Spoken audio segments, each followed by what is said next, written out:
এখন ভোটের মরশুম, স্ট্র্যাটেজির বন্যা, আর আপনি জানেন জি 24 ঘন্টা ভোট কভারেজে লিডার সবচেয়ে এগিয়ে। তাই বিভিন্ন নেতাদের সামনে বসিয়ে তাদের মনের গভীরে থাকা কৌশল, স্ট্র্যাটেজি, অঙ্ক খুঁজে বের করাই জি 24 ঘন্টার টার্গেট, আমার টার্গেট। আর আজ এই মুখোমুখি অনুষ্ঠানে আমার সঙ্গে রয়েছেন বঙ্গ বিজেপির অন্যতম হত্যাকর্তা, আবার তিনি কেন্দ্রের মন্ত্রীও, হ্যাঁ, সুকান্ত মজুমদার। স্বাগত আপনাকে। নমস্কার, ধন্যবাদ। সুকান্তবাবু, আর কটা দিন পরেই ভোট, তো ভোটের আগে বিজেপির হাতে কি থাকলো? শুধু এসআইআর? না, দেখুন, আমার মনে হয় যে বিজেপির হাতে যেটা আছে সেটা হচ্ছে জনগণের আস্থা মাননীয় প্রধানমন্ত্রী নরেন্দ্র মোদীর উপরে। বিজেপির হাতে আছে বিগত 15 বছর ধরে এই তৃণমূল কংগ্রেস নামক যে জঞ্জালটা বাংলাকে গ্রাস করে ফেলেছে, এবং আক্ষরিক অর্থে জঞ্জাল। এখন এই মুহূর্তে আমরা আমাদের যে স্বচ্ছ পর্যবেক্ষণ হয় গোটা দেশব্যাপী, তাতে আমাদের দেশের সবথেকে নোংরা কর্পোরেশন বা মিউনিসিপ্যালিটি আমাদের রাজ্যে, তার নাম হচ্ছে হাওড়া। র্যাঙ্কিং হয় 1 নম্বরটা বিজেপি শাসিত রাজ্যে ইন্দোরে, আর এটা হচ্ছে সবথেকে নোংরা। তো এই জঞ্জাল, তৃণমূল নামক জঞ্জাল, শুধু হাওড়ার জঞ্জাল তো নয়, গোটা রাজ্যটা এখন যেভাবে মহিলাদের উপর অত্যাচার, জবলেসনেস, চাকরি নেই, ভাতা সর্বস্ব মানুষের জীবন হয়ে যাচ্ছে, এই জায়গা থেকে বের করে আনতে হবে এই যে সমস্ত বিষয়টি, স্বাস্থ্য ব্যবস্থার অবনতি এবং সব মিলিয়ে এমন একটা 15 বছর সময় অতিক্রান্ত হয়েছে যে সরকারটি সম্পূর্ণরূপে ব্যর্থ সরকারে পর্যবসিত হয়েছে। এই সবটাই বিজেপির হাতে, এবং তার সাথে মাননীয় প্রধানমন্ত্রীর যে ডেভেলপমেন্টাল ওয়ার্ক, আমরা কেউ ভাবতাম না যে পশ্চিমবঙ্গে এই ধরনের রাস্তা তৈরি হতে পারে। আমরা দেখতে পাচ্ছি কী ধরনের কল্যাণী এক্সপ্রেসওয়েটা কীভাবে তৈরি হচ্ছে। আমরা কোনো ভাবিনি যে এশিয়ান হাইওয়ে 2 যখন আমি তৈরি হওয়ার পর একবার নেমেছিলাম, আমি অবাক হয়ে তাকিয়ে দেখেছিলাম যে এই নর্থ বেঙ্গল এরকম রাস্তা তৈরি হতে পারে, নখানা বন্দে ভারত পশ্চিমবঙ্গের বুক দিয়ে যাবে, আমরা কোনো ভাবতে পারিনি। তাতে আমি নিরামিষ অনেক বিতর্ক তৈরি করার চেষ্টা করেছে, কিন্তু আসল যে ডেভেলপমেন্টাল মডেল, মাননীয় প্রধানমন্ত্রীর মডেল, এই মডেলটা বাংলার দরকার। বাংলা অনেকটা গর্তের মধ্যে আছে, বাংলার চাই ডবল ইঞ্জিন সরকার।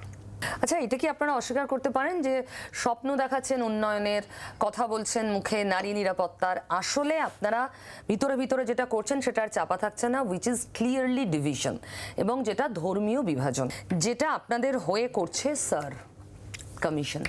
দেখুন, বিভাজন ছাড়া বিজেপির হাতে কিছু নেই। প্রথম কথা হচ্ছে বিভাজন বিজেপি করেনি,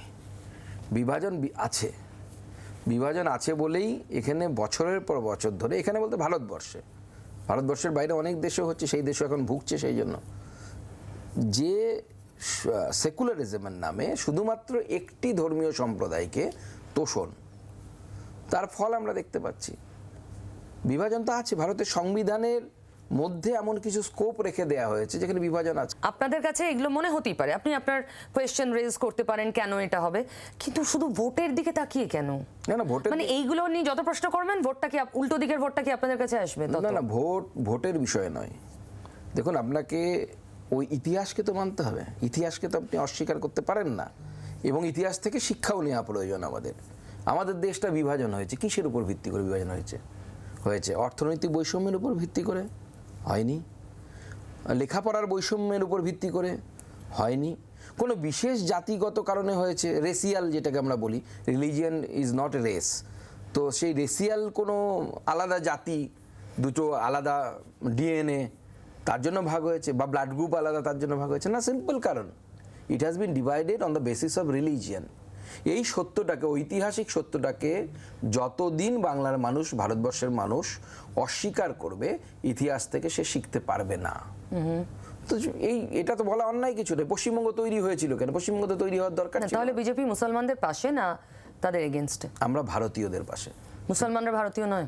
তারা ভারতীয় মনে করলে আমরা তাদের পাশে। যে বিজেপি কি মনে করে, মুসলমানরা ভারতীয় না ভারতীয়? আমরা মনে করি ভারতকে যে ভালোবাসে, যে মাতৃভূমি, কর্মভূমি মনে করে এই ভারতবর্ষকে, তারা সবাই ভারতীয়। আমি চেনাবো কি করে? আমার ধর্ম দিয়ে তো আমি চেনাতে পারবো না। আমি ভারতকে ভালোবাসি, আমি দেশের নাগরিক, আমি তো কপালে লিখে রাখছি না। একদম দরকার নেই। আপনার আচরণে কান্ট্রি ফার্স্ট, আপনি এই চিন্তাধারায় বিশ্বাস করুন না কেন, কান্ট্রি ফার্স্ট, আমার রিলিজিয়ানকে আমি আমার দেশের আগে আসতে দেবো না, এই মানসিকতা যেদিন আপনার মধ্যে হবে, আমি হিন্দু, আমার রিলিজিয়ান হিন্দুইজম, কিন্তু আমি আমার দেশকে আগে রাখবো হিন্দুইজমের আগে।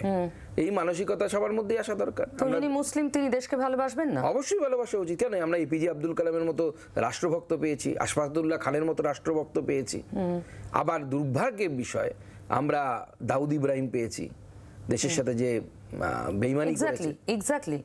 তো সুতরাং সবাইকে দাউদ ভেবে নেওয়াটা কি না, জাস্টিফাই? আমরা একদম ভাবছি না। এত বড় একটা পার্টির সেটা ইডিওলজি আমরা একদম ভাবছি না। আমরা সবার সাথ সবার বিকাশ, আমরা ভোট না পেলেও আমরা প্রত্যেক মানুষের বাড়ি বাড়ি আমরা সরকারি যে সমস্ত সুযোগ সুবিধাগুলো আছে, প্রধানমন্ত্রী আবাস যোজনা বলুন, গ্যাস কানেকশন বলুন, উজালা যোজনা, প্রচুর মানুষ মুসলিম সম্প্রদায়ভুক্ত, তারা আমাদেরকে ভোট দেয় না, আমরা জানি। আপনাদের বিধায়ক অগ্নিমিত্রা পাল বিধানসভায় দাঁড়িয়ে বলেছেন সব ক্রিমিনাল মুসলমান, তাদেরকে প্রোটেক্ট করে তৃণমূল। আপনি মানেন? দেখুন, প্রথম কথা হচ্ছে উনি ক্রিমিনাল বলেছেন কিনা আমার জানা নেই, কিন্তু দুর্ভাগ্যের বিষয়, পরে তার ব্যাখ্যাও করেছেন আবার। দুর্ভাগ্যের বিষয় সব সন্ত্রাসবাদীরা মুসলমান, এটা দুর্ভাগ্যের বিষয় আমাদের। হ্যাঁ, এক্স্যাক্টলি। শাহরুখ খানও মুসলমান, আমির খানও মুসলমান। না, আমি বলছি, আমার বক্তব্যটা আপনি বুঝুন আমি কি বলতে চাইছি।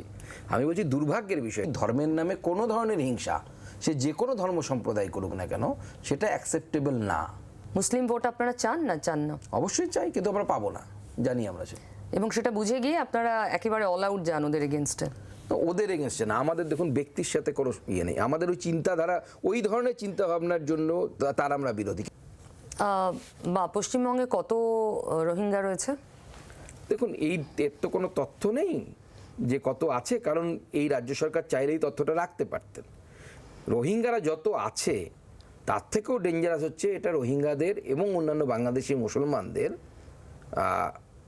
ট্রানজিট পয়েন্ট বা লঞ্চিং প্যাড বলা ভালো। যেমন ঠিক আমরা সার্জিক্যাল স্ট্রাইক করেছিলাম পাকিস্তান অকুপাইড কাশ্মীরে, পিওকেতে, যেখানে উগ্রপন্থীরা আসে, ট্রেনিং হয়, তারপর সেখানে যায়, ঠিক সেইভাবে এটাও এক ধরনের terrorism, demographic terrorism.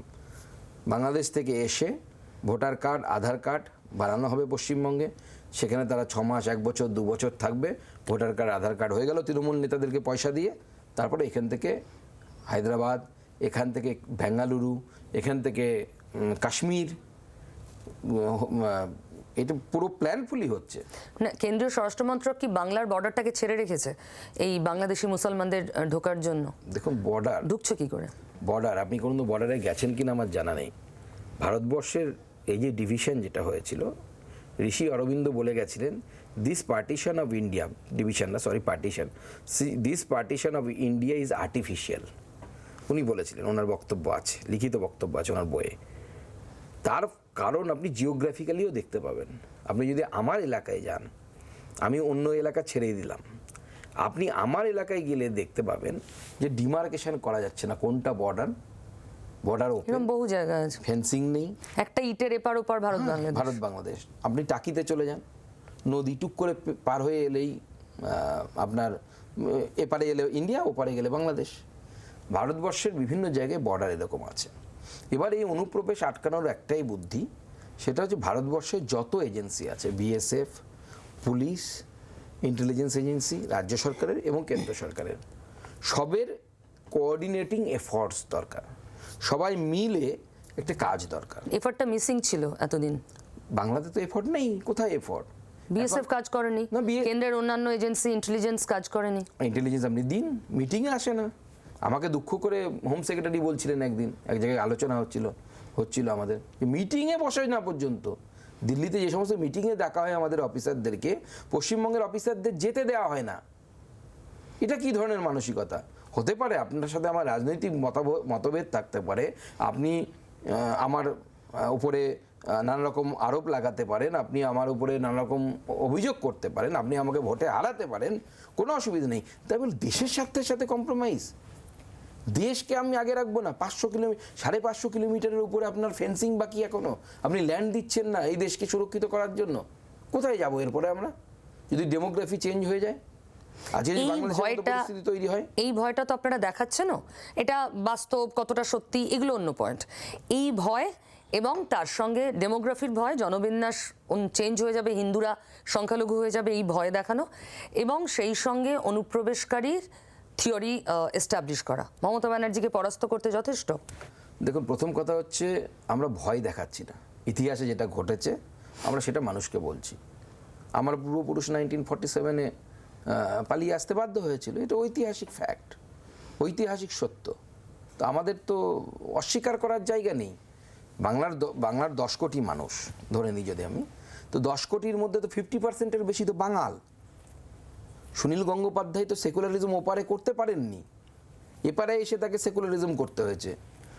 অনুরূপে Buddhadeb Bhattacharya, Saugata Roy, যান না ওপারে গিয়ে একটু সেকুলারিজম দেখিয়ে আসুন, পারবেন না দেখাতে। পাকিস্তান, বাংলাদেশ আর ভারত কি পার্থক্য? জিওগ্রাফি একই ধরনের সয়েল স্ট্রাকচার, একই ধরনের আবহাওয়া, একই ডিএনএ, পার্থক্য একটাই ধর্ম। ভারতবর্ষে হিন্দু মেজরিটি, আমি সেটাই বারবার বলছি, এবং ওটা অটলজিও বারবার বলে গেছেন। অটলজির বিখ্যাত একটি ইন্টারভিউ আছে জাভেদ আখতার সাহেবের সাথে, হিন্দু বাই বার্থ সেকুলার। কারণ আমি যদি কট্টর হিন্দু হই, আমাকে গীতা মানতে হবে। আর আমার গীতাতে আমার ভগবান বলছে, নদী যেমন বিভিন্ন পথ দিয়ে গিয়ে সমুদ্রে একই সমুদ্রে উপনীত হয়, সেরকম বিভিন্ন পথে ঈশ্বরের সাধনা করা যায়, সবাই একই জায়গাতে যাবে। অন্যরা সেটাতে বিশ্বাস করে না। মমতা ব্যানার্জির বিরুদ্ধে এই থিওরিতে ভোট পাবেন? দেখুন, ভোট আমার মনে হয় মানুষ শুধু তো একটা কোনো থিওরিতে ভোট হয় না, কিন্তু মানুষের সুরক্ষা সবথেকে গুরুত্বপূর্ণ। আপনি লক্ষ্মীর ভাণ্ডার তখনই পাবেন, বা আমাদের অন্নপূর্ণা ভাণ্ডার তখনই পাবেন যদি আপনার এই রাজ্যটা থাকে, যদি আপনি এখানে বাস করতে পারেন। আপনি তখনই পাবেন যদি আপনার ছেলেকে অন্য রাজ্যে পরিযায়ী শ্রমিক হিসেবে যেতে না হয়। আপনি তখনই পাবেন যখন এই অংশটা আপনার দেশের অংশ থাকবে, এই অংশটা বাংলাদেশের মতো পরিস্থিতি হয়ে হ্যাঁ, যাবে। কিন্তু ভোটারদের বোঝাতে পারবেন এগুলো? আমরা বোঝাচ্ছি, মানুষ বুঝছে বলেই তো 38% ভোট পায় বিজেপি এখানে। মানুষ তো বুঝতে শিখেছে। মানুষ বুঝতে শিখেছে বলে মানুষ তার অস্তিত্বকে খুঁজে বেড়াচ্ছে যে আমরা কোথায় যাব, এর পরের স্টেপটা কোথায়। আমরা তো অনেক গেছি, মরিচঝাপি গেছি, আন্দামানে গেছি। এরপরে কি বাঙালি হিন্দু শুধুমাত্র বিদেশে এনআরআই হিন্দু হিসেবে টিকে থাকবে, অন্য রাজ্যের হিন্দু হিসেবে টিকে থাকবে, যারা বাংলার মতো বলতে পারে না? আমরা গেছি, পিলিভিটে যান, কত বাঙালি, তারা সেই সময় বাধ্য হয়েছে ছেড়ে যেতে, বাংলায় জায়গা হয়নি। তো এই হিস্টোরিক্যাল ফ্যাক্ট থেকে মানুষকে আপনি কতদিন সেকুলারিজমের ললিপপ দিয়ে, কারণ আমার যেটা মনে হয় পৃথিবীতে সব থেকে বড় হচ্ছে সত্য, ট্রুথ, তারপরে অন্য কিছু। তো ট্রুথকে আপনি বেশি দিন চাপা দিয়ে বা সেকুলারিজমের ললিপপ দিয়ে আপনি রাখতে পারবেন না। মানুষ সত্য একদিন না একদিন জানবেই, উপলব্ধিও করবে, মানুষ বুঝতেও পারবে, মানুষ ভোটও দেবে, ভোট দিচ্ছে। আচ্ছা, আপনাদের নেতাদের কথা শুনলে মাঝে মাঝে না খুব কনফিউজড হয়ে যায়, খুব কনফিউজিং। আমার মনে হয় ভোটাররাও হবেন। আমরা এখন অবধি মোটামুটি বুঝে গেছি, এবং এখন বাংলার মানুষও মানেন, শুভেন্দু অধিকারী বাংলায় হিন্দুত্বের পোস্টার বয়। উনি কপালে চন্দন আর মাথায় তুলসী গাছ নিয়ে ঘুরে বেড়ান মাঝে মাঝে। আপনিও এত চড়া হিন্দুত্বের পক্ষে সওয়াল করছেন। আপনাদের রাজ্য সভাপতি, উনি হাত থেকে পাথর সরিয়ে কলম ধরাতে চান, তীব্র সম্প্রীতির বার্তা উনি ছড়িয়ে বেড়ান। আবার আপনাদের দিলীপ ঘোষ, যার প্রত্যাবর্তন হলো, তিনি ফিরে এসেই বলছেন কেলাবো। মানে কোনটা বিজেপির এসেন্স, কোনটা?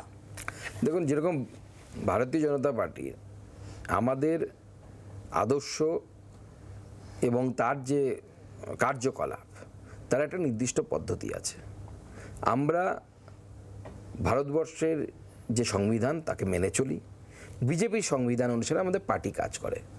আমাদের মন্ত্র সবার সাথ, সবার বিকাশ, সবার বিশ্বাস। কিন্তু তার মানে এই নয় যে আমরা সর্বধর্মকে সম্মান করব, নিজের ধর্মকে বাদ দিয়ে নয়। আমাদের এই দেশে ম্যাক্সিমাম রাজনৈতিক দলের কাছে সেকুলারিজমটা হচ্ছে কী ধরনের বলতো, মমতা বন্দ্যোপাধ্যায়ের কথা মতো, যে গরু দুধ দেয় তার লাথি খাওয়া ভালো, আমি যাচ্ছি ইফতার করতে।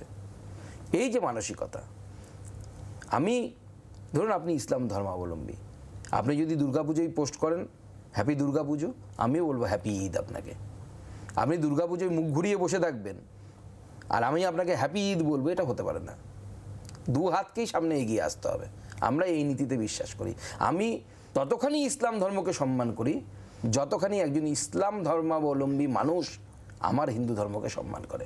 বুঝলাম, কিন্তু এই যে মারবো, কাটবো, কেলাবো আর সম্প্রীতি, এগুলো মানে কোনটা নীতি? না, দিলীপদা তো কোনো ধর্মীয় সম্প্রদায়কে মারবো কাটবো বলে বলেছেন, এমনি বলেছেন। তৃণমূলের লোকজন কিছু আছে যারা আমাদেরকে ঢিল মারে, যারা আমাদেরকে অত্যাচার করে। এই শশীবাজার বাড়ির সামনে আমাদের উপরে হামলা হলো, তো আমরা কি করব তখন বলুন? পুলিশ তো বাঁচাচ্ছে না আমাদেরকে। ভারতবর্ষের সংবিধান বলছে যে আপনার উপরে আক্রমণ হলে আপনি সেলফ ডিফেন্সে আপনি কিছু করতে পারেন, সেটা অপরাধ নয়। তো আমরা সেলফ ডিফেন্স করছি। গিয়ে মন্ত্রীর বাড়ির দরজা ভেঙে দিলেন, কাঁচ ভেঙে দিলেন, না, না, সেলফ ডিফেন্স। মন্ত্রীর বাড়ি কাজ টাজ তারা নিজেরাই ভেঙেছে। আমরা কেন বেচারাকে মন্ত্রীর বাড়িতে, মন্ত্রী এমনিই হারবে, তাকে কেন ফালতু খেলাতে গিয়ে তাকে আরো হাইপ দেব? তো সেলফ ডিফেন্সে কি করেছেন? ভাঙচুরি তো ওরা করেছেন। ঢিল মেরেছে, আমাদের লোকেরাও ঢিল, ওই পাটকেলগুলোই মেরেছে। ঢিল মারা আর পাটকেল মারার মধ্যে পার্থক্য আছে তো। তো আমাদেরকে ঢিল ছোড়া হয়েছে, কি করবো, দাঁড়িয়ে দাঁড়িয়ে মাথা ফাটবে আমাদের? মাথা ফেটেছে, গাড়ি ভেঙেছে, তো তখন পাল্টা আমাদের লোকেরা ইট, ওই যেগুলো ছুঁড়ে মেরেছিল ওগুলোই ছুঁড়ে মেরেছে। আচ্ছা, দিলীপ বাবুর প্রত্যাবর্তনটা কি কিছুটা সুবিধা করবে আপনাদের এই ইলেকশনে? দেখুন, দিলীপদার আলাদা করে কোনো প্রত্যাবর্তন হয়েছে বলে আমার তো মনে হয় না। দিলীপদা ক্যান্ডিডেট হয়েছেন, দিলীপ ঘোষ আগেও ছিলেন, আছেন, ভবিষ্যতেও থাকবেন। দিলীপ ঘোষ কোনো বিজেপি থেকে যাননি, বিজেপির মূল ফ্রেম থেকে যাননি, চলে গেছেন, এরকম আমার তো মনে হয়নি কোনো সময়। হ্যাঁ, দিলীপদার কোনো প্রোগ্রামে উপস্থিতি কম হয়েছে, কিন্তু দিলীপ ঘোষ তখনও ছিলেন, আজও আছেন, আগামী দিনেও থাকবেন, আমার বিশ্বাস। সুকান্ত মজুমদার, তার অনেকটা মেকওভার আমরা দেখেছি রাজনীতিতে। তিনি এলেন যখন একেবারেই একটা আরএসএস ব্যাকগ্রাউন্ড, সেই অর্থে রাজনীতির আঙিনায় খুব নতুন আনকোড়া, অত্যন্ত অধ্যাপক মানুষ, শান্ত ভদ্র। সেখান থেকে আপনার মুখেও আমরা শুনছি ক্যালাবো। আপনি বলছেন এখানে বিজেপির সরকার এবং বুলডোজার, আপনি বুলডোজারে চড়ে প্রচার করছেন। আপনাকে ছবিগুলো একটু দেখাই। বুলডোজারে চড়ে প্রচার করছেন সুকান্তবাবু।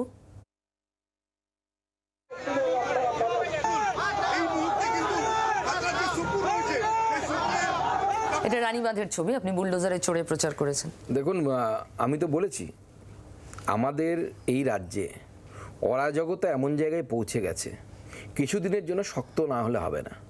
আপনি বলছেন না প্রফেসর, তা আমি প্রফেসরের মতোই কথা বলছি। মাঝে মাঝে ছাত্র যদি অবাধ্য হয়ে যায় তাহলে তাদের জন্য কড়া হতে হয়।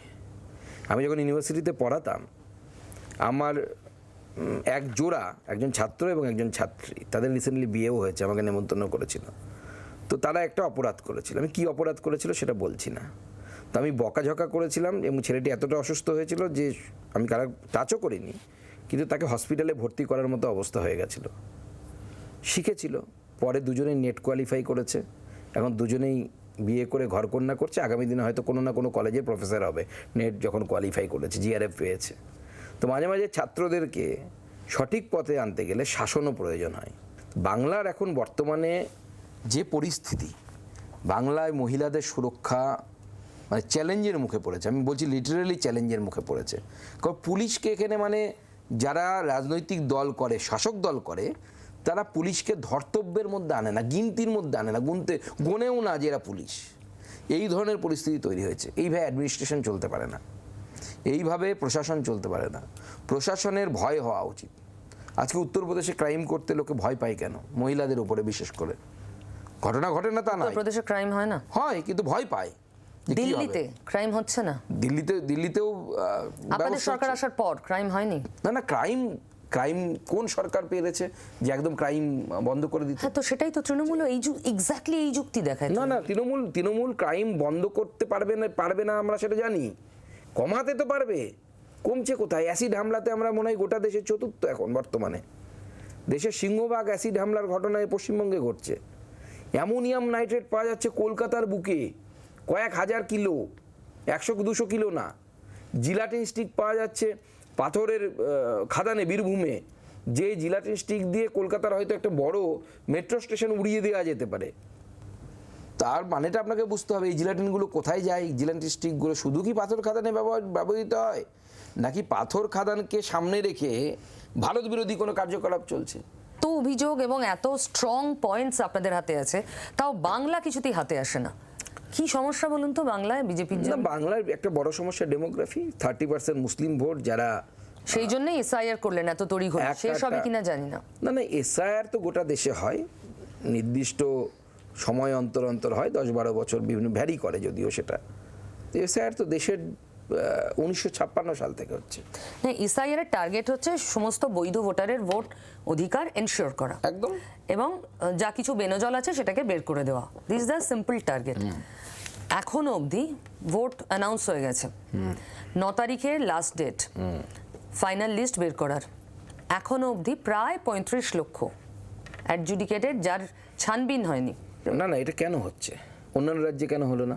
এক্স্যাক্টলি, কেন হলো না? তার কারণ হচ্ছে অন্যান্য রাজ্যের যে প্রশাসন, গুজরাটে হয়েছে এসআইআর, রাজস্থানে রাজস্থানে হয়েছে, ইউপিতে হয়েছে, রাজ্যের প্রশাসন সম্পূর্ণভাবে নির্বাচন কমিশনকে সাহায্য করেছে। নির্বাচন কমিশন যা যা বলেছে, সোজা হয়ে দাঁড়াও তো সোজা হয়ে দাঁড়িয়েছে, বাঁকা হয়ে দাঁড়াও তো বাঁকা হয়ে দাঁড়িয়েছে। আর পশ্চিমবঙ্গে হয়েছে উল্টো, অফিসার চাওয়া হয়েছে, অফিসার দেওয়া হয়নি।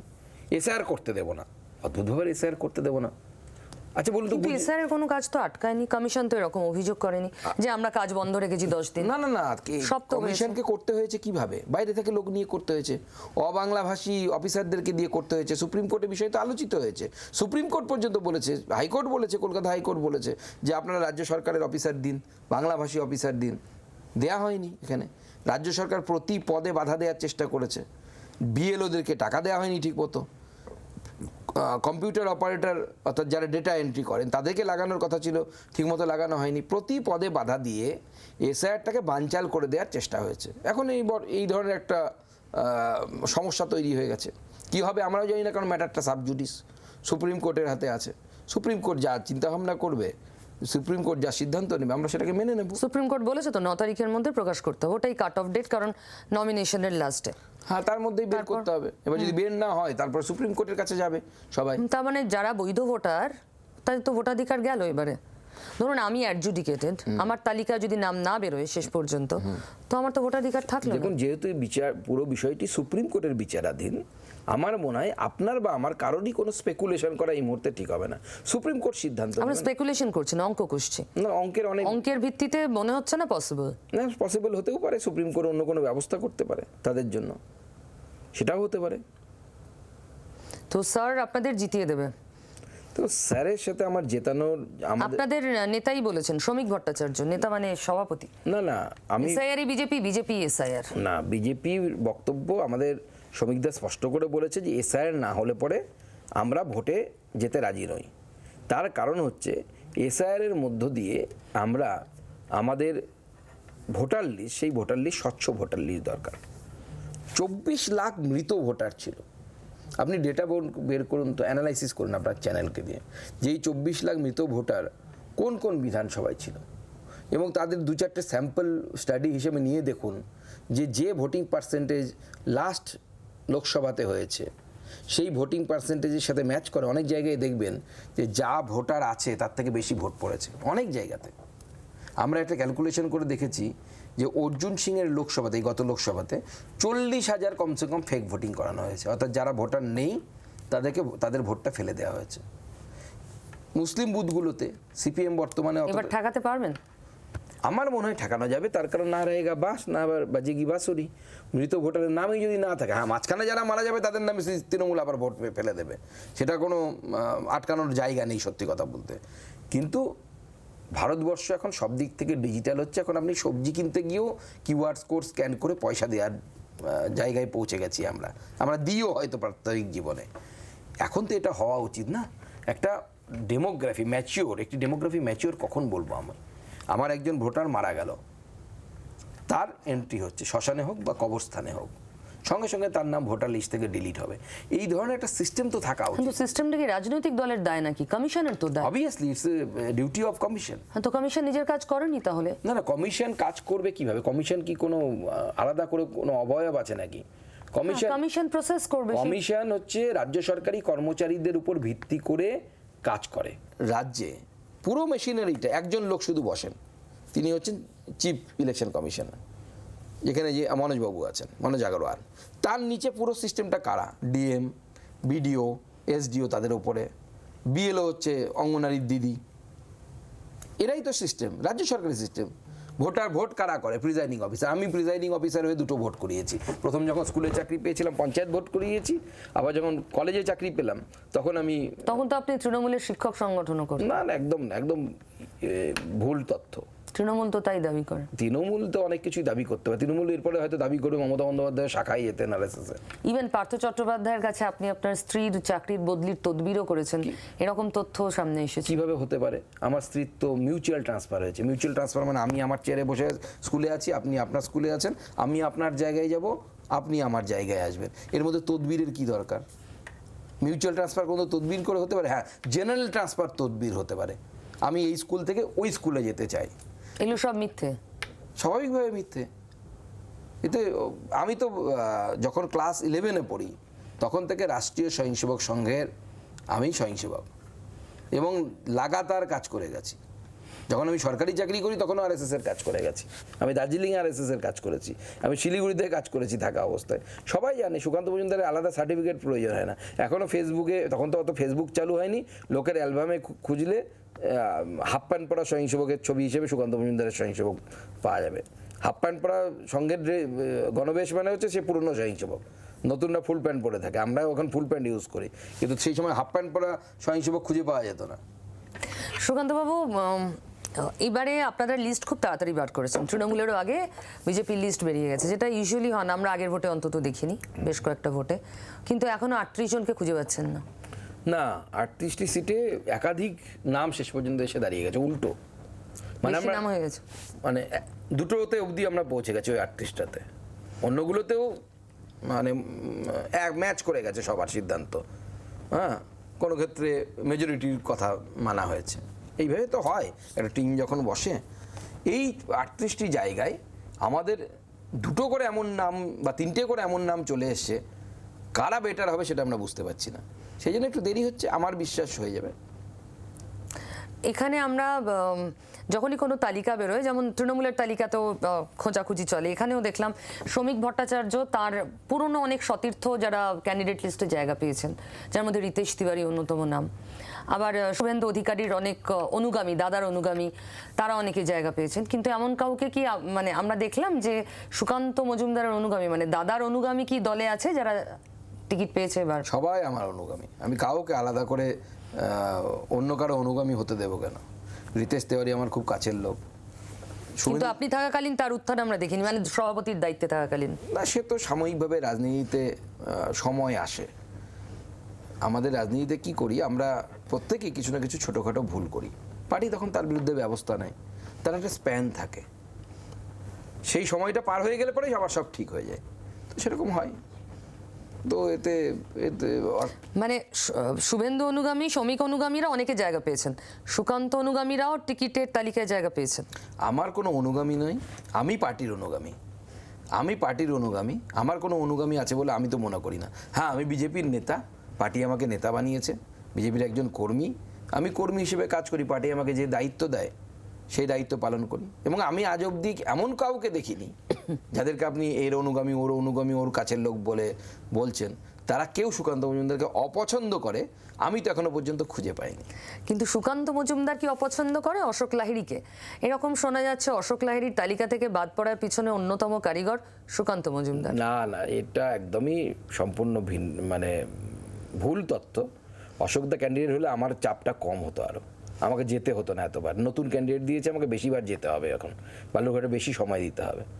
অশোকদাকে অন্য একটা বড় কাজে লাগানো হবে, সেটা আমি জানি কি হয়তো কিছুটা কি কাজে লাগানো হবে কেন্দ্রীয় স্তরে, সেটা আমার বলা সম্ভব, মানে বলা উচিত হবে না। মাননীয় প্রধানমন্ত্রী সেই সিদ্ধান্ত নেবেন, এবং বড় জায়গায় ওনার বড় পরিসরে ওনাকে প্রয়োজন, দেশের স্বার্থে প্রয়োজন, রাজনৈতিক স্বার্থে নয়। এবং বিজেপি মনে রাখবেন সবসময় নিজের দলের স্বার্থ থেকে দেশের স্বার্থকে সবসময় আগে রাখে। তো অশোকদার তুলনায় আমাদের যিনি ক্যান্ডিডেট হয়েছে, স্বাভাবিক তিনি নতুন, আমাদের জেলার অন্যতম ভালো একজন লয়ারকে আমরা করেছি, তো তাকে পরিচিতি করাতে সময় তো লাগবে, একটু বেশি সময় লাগবে, কিন্তু আমার একটু টাইম বেশি দিতে হবে বালুরঘাটে তুলনামূলক অন্যান্য জায়গার থেকে। কিন্তু অশোকদার সাথে আমার সম্পর্ক অত্যন্ত সুমধুর এবং ভালো, এবং উনি নিখাত ভদ্রলোক, উনি রাজনীতির লোক না, উনি রাজনীতিতে উনি ভালো মন্দ বিষয়ে ওনার বিচার করাই উচিত না, উনি এসবের ঊর্ধ্বে। আপনাদের খুব ডেমোক্রেটিক উপায় আমরা এবার দেখলাম, আপনারা সংকল্পপত্র তৈরি করবেন, ড্রপ বক্স বানিয়ে ফেললেন, আপনারা প্রার্থী তালিকা, প্রার্থীর নাম ঠিক করবেন, 10,000 কার্যকর্তার মতামত নিয়ে তবে নাকি এক একটা কেন্দ্রে ঠিক হবে। তারপর যখন লিস্ট বেরোলো, বিক্ষোভ আর থামছে না। দেখুন, বিক্ষোভ তো হচ্ছে, আমি বলবো এটা পার্টির জন্য একদিক থেকে স্বাস্থ্যকর মানে বিজেপি টিকিটের ডিমান্ড আছে। তার মানে একটি পার্টি, রাজনৈতিক দলের ডিমান্ড কখনো, কংগ্রেসের পার্টি অফিসে কোনো বিক্ষোভ হবে, সিপিএম পার্টি অফিসে কোনো বিক্ষোভ হবে? কারণ জানি পার্টি যাকে দেবে সে জানে যে আমি হারবই, ওই কিছু ভোট টোট কাটবো তৃণমূলের বিরুদ্ধে, তাতেই হয়ে যাবে। তো সেখানে কোনো বিক্ষোভ হয় না। বিজেপিতে বিক্ষোভ হচ্ছে বিজেপির টিকিট নিয়ে যে জয়ের সম্ভাবনা আছে। রাজনীতিতে বিক্ষোভ হয় কারণ সবার টিকিট চাই, সবাই সাংসদ বিধায়ক হতে চান, সবাইকে টিকিট দেওয়া সম্ভব নয়। 294 সিটে তো 294 জনই টিকিট পাবেন, তার বেশি টিকিট পাবেন না। তো আমরা ধরুন দুটো নাম এসছে, সেই দুটো নামের মধ্যে কোনো একজনকে শেষ পর্যন্ত বেছে নিতে হয়। তো যাকে বাছা হয় না, যে টিকিট পান না যিনি, তার তো মনে দুঃখ হবে। তখন এই ধরনের বিক্ষোভ করে ফেলে, ভাবে যে এটা করলে আবার একটু মনের দুঃখটা হয়তো হালকা হবে। লাভের লাভ তো কিছু হবে না, সেও জানে লাভের লাভ কিছু হবে না। আচ্ছা, ভবানীপুরে শুভেন্দু দাঁড়িয়ে লাভের লাভ হবে?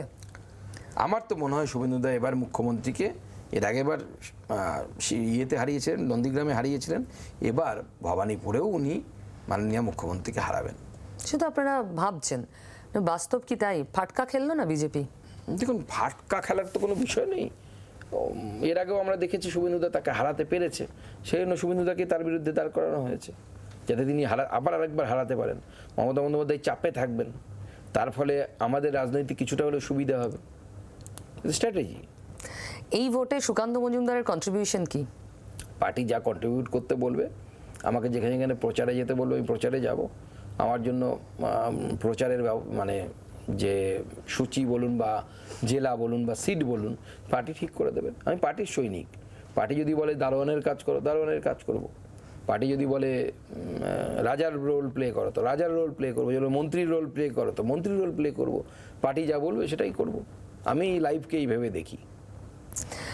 আপনার ফেভারিট স্লোগান কি? চয়েস দিচ্ছি, জয় শ্রীরাম, জয় মা কালী। দুটোই খুব ফেভারিট। আমরা তো মাতৃভক্ত।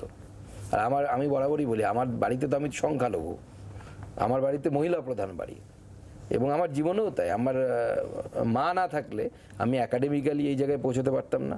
আমার মায়ের অবদান অনেক, উনিই পড়াতেন আমাকে, এবং ক্লাস 8 পর্যন্ত নিজে পড়িয়েছেন, পেদরক খেলাতেনও আমাকে। আর রাজনীতিতে আসার পর আমার স্ত্রীর অবদান অনেক বেশি, কারণ সে অনেকটা স্যাক্রিফাইস করে। 2 মেয়ে, তো মোটামুটি মা, 2 মেয়ে, স্ত্রী মিলে 4 জন মহিলা, আমি আর বাবা হচ্ছে পুরুষ বাড়িতে। বাবা তো এখন বর্তমানে অসুস্থ, তো স্বাভাবিকভাবে আমি একমাত্র বলতে পারেন অ্যাক্টিভ পুরুষ আর কি। তো 4:1। তো আমরা পূজক সমাজ, বাঙালি মাত্রই মাতৃপূজক।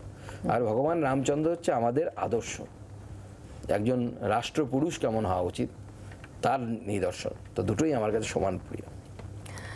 এই 2 পুরুষের মধ্যে কে বেশি পছন্দের? মোদি, শাহ? অবভিয়াসলি মোদিজি আমাদের সবার আদর্শ, এবং কিন্তু এই দুজন কম্পারেবল নয়। Apple cannot be compare with mango, দুজন আলাদা। নরেন্দ্র মোদী হচ্ছে আমাদের সর্বোচ্চ নেতৃত্ব, আর তার যিনি সৈনিক বা সেনাপতি, সিপাসালার যাই বলুন না কেন, যিনি স্ট্র্যাটেজি তৈরি করে আমাদের একের পর এক জয় এনে দিতে সাহায্য করেন, তিনি হচ্ছেন আমাদের অমিত ভাই শাহ। শুভেন্দু না শ্রমিক? দুজনেই আলাদা পরিসরে। শ্রমিকদা এক ধরনের নেতৃত্ব, আমাদের রাজ্য সভাপতি, তিনি ইন্টেলেকচুয়াল মুখ, একটা বড় ইন্টেলেকচুয়াল মুখ আমাদের পশ্চিমবঙ্গ বিজেপির। আর শুভেন্দুদা হচ্ছে পথে ঘাটে লড়াকুর নেতা। রাজনীতিতে আমাদের থেকে অনেকটা অভিজ্ঞ। শ্রমিকদাও অনেক অভিজ্ঞ, কারণ অনেক লম্বা সময় ধরে রাজনীতি করছেন। এছাড়াও আমার মনে হয় দিলীপদা আছেন, অন্যান্য নেতৃত্ব আছেন। তো এরকম সমস্ত নেতৃত্ব অত্যন্ত প্রিয়, সবার সাথে আমার অত্যন্ত সুসম্পর্ক। মমতা না অভিষেক? কি হিসাবে? অ্যাডমিনিস্ট্রেটর হিসেবে যদি বলি, রাজনীতি হিসেবে মমতা বন্দ্যোপাধ্যায় এগিয়ে আছেন, কারণ তিনি সেলফ মেড। অভিষেক তো সেলফ মেড নয়। আমরা যতটুকু একানাও যদি হই সেলফ মেড, অভিষেক সেলফ মেড নয়। অভিষেককে বারবার আঘাত করা এর আগের ভোটগুলোতে, সেটা কি কোথাও আত্মঘাতী হয়েছিল বিজেপির জন্য? না না, আমরা তো এখনো আঘাত করছি। অভিষেককে কেন আঘাত করুন? অভিষেকের পুরোটাই তো আঘাত করার মতোই। তার বিভিন্ন কেলেঙ্কারিতে নাম, তার দলের মধ্যে হঠাৎ করে উড়ে এসে জুড়ে বসা, সিনিয়র লিডারশিপকে খুব একটা পছন্দ করেন বলে আমার জানা নেই, আমার যতটুকু খবর রাখি ওদের ভেতরের, এবং সিনিয়র লিডারশিপ যারা ওই দলের আছে তারাও খুব একটা খুশি বলে আমার তো জানা নেই। বরঞ্চ তারা আনাচে কানাচে ভয়ে ভয়ে হলেও নানা রকম কথা বলেন ওনার এগেনস্টে। তো স্বাভাবিকভাবেই অভিষেকের বিরুদ্ধে আমরা এবারও বলবো। তার বিভিন্ন কেলেঙ্কারি, কাকুর অডিও রেকর্ডিংয়ে তার নাম আসা, সবাই বলছে উনি অভিষেক বচ্চনের নাম তার কাকু বলবেন না। তো সব কিছুই আমাদের আক্রমণের মুখ্যবিন্দুতে থাকবে এরকম নয়। কিন্তু তারপরে অভিষেক ব্যানার্জির বিরুদ্ধে এজেন্সি কোনো স্টেপ নেয় না, এটা সিপিএম বা অন্যান্য দলগুলো বলে পিওর সেটিং বিজেপির সঙ্গে তৃণমূলের। দেখুন, এজেন্সিকে যখন কাজ করতে হয় না, তথ্য প্রমাণের ভিত্তিতে কাজ করতে হয়। না, তার মানে তথ্য প্রমাণ তেমন নেই, পুরোটাই ন্যারেটিভ। না না, তথ্য প্রমাণ আছে কি নেই সে তো এজেন্সি বলতে পারবে, আমরা বলতে পারবো না তথ্য প্রমাণ আছে কি নেই। হয়তো এজেন্সি তথ্য প্রমাণ গোটাচ্ছে, কংক্রিট করছে। কারণ আমি যতদূর বুঝি, মানি ট্রেল, ইডি তো মানি ট্রেল খোঁজে, মানি ট্রেল এস্টাবলিশ করা ইজ এ টাফ গেম। তো তার জন্য টাইম প্রয়োজন হবে, ডাইরেক্ট এভিডেন্সের প্রয়োজন হবে। দেখুন না ধীরে ধীরে কি হয়, ভোট তো আসতে বাকি আছে কিছুদিন, তার মধ্যে কি হয় দেখা যাক। ইসবার কত পার? ইসবার সরকার, আমার এটাই মনে হয়। আর এইবার তৃণমূল পগার পার। সুকান্তবাবু, অনেক ধন্যবাদ, ভালো লাগলো আপনার সঙ্গে কথা বলে। নিশ্চয়ই আরও কথা হবে ভোটের আগে। All the best.